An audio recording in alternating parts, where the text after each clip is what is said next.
Yo, what's up? Welcome back to another episode of The Sauce. Finally, that long losing stretch is over. We've had 3 consecutive winning NBA tickets.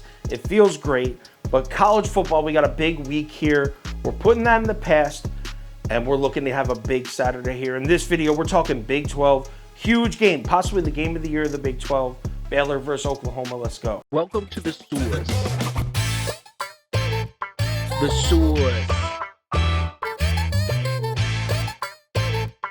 The Sauce. Hey, get the sauce. All right, we got Oklahoma on the road at Baylor here. Baylor is getting 5.5 points at home. Bets are on Oklahoma. Money's a little closer to even. We got 57% of the money on Oklahoma. This is as of Monday afternoon. No real changes here all week. We still have the bets slightly leaning Oklahoma. Money's pretty much dead even. We're still at Baylor plus 5.5 as our line. This is as of Friday night. So let's cap this game. If you subscribe to this channel, you already know the first step. We're running the numbers through the spreadsheet. According to the analytics, the line for this game should be Baylor minus 5.33. Whoa. That's a full 11-point lean towards Baylor there. That might be the biggest lean I've ever seen from a spreadsheet to an actual line. So let's run through a quick breakdown of this game. And the reason, we'll start with the reason that spreadsheet's so crazy off is because Spencer Rattler played what did he start the first 5 games of this season?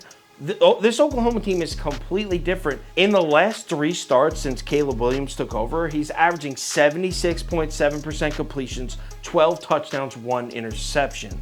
So this Oklahoma team is completely different with this kid at quarterback. Almost like the offensive analytics before Caleb Williams almost are irrelevant. Here's the crazy part. Even though Spencer Rattler ruined most of the first half of Oklahoma's season, they're still first in almost every offensive analytic in the Big 12. Passing yards, yards per attempt, total yards, third down conversion rate. Oklahoma dominates the Big 12. What else is new? Real shocker there, right? But before we just go ahead and blindly bet Oklahoma, there's a couple things we need to consider here. For one, this has not been the normal Oklahoma dominates the Big 12 type season that we're used to seeing in recent years. You ready for this? So the following teams have all finished within 1 score of Oklahoma: Tulane, Nebraska, West Virginia, Kansas State, and Texas. Does that sound like the Oklahoma that we're used to seeing? All those teams finishing within 1 score, they're not blowing anybody out. Keep in mind though, all 5 of those games were before the quarterback switch from Spencer Rattler to Caleb Williams. So again, are those games irrelevant? They might be. So let's move on to Baylor. What do we know about Baylor? I like their quarterback. I like Bohannon. I know a lot of people aren't big on him.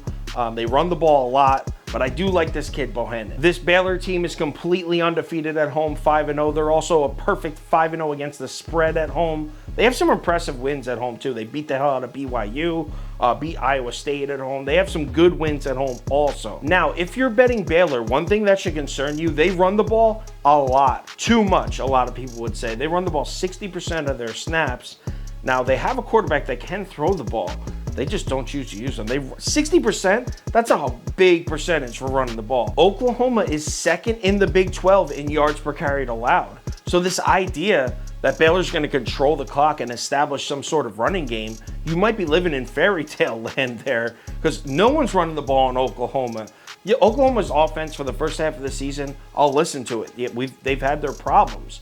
But that defense, man, they've been stopping the run. I don't think Baylor's going to be able to run the ball. Listen, overall in this game, I think Spencer Rattler, his struggles in the beginning of the year, I think maybe people have forgotten that Oklahoma is Oklahoma and this is Baylor. And although Baylor's a great team, this Oklahoma team is just a tier above. They're more talented. And since Caleb Williams took over at quarterback, Oklahoma looks more like Oklahoma. Obviously, as you probably figured out, I'm on the Sooners here. Give me Oklahoma minus 5.5. I know that's a big point spread on the road for some of you. I'm not worried about it. I like Oklahoma, let's say 37-20 as a final score. Yes, it's going on the final ticket. Speaking of which, final ticket posted on KyleKirms.com, 10:30 a.m. Eastern time. It'll have my bet of the day, top 7 bets, parlay of the day, as well as every bet I'm making for the entire Saturday in every sport. Make sure you check that out. Also, if there's any crazy last minute changes, injury updates, money shift, line movement, anything like that, make sure you check out my Twitter, Instagram story, and Facebook. I'll definitely keep you posted there. College football week 11 is here. Let's make some money. I'll talk to you on Twitter.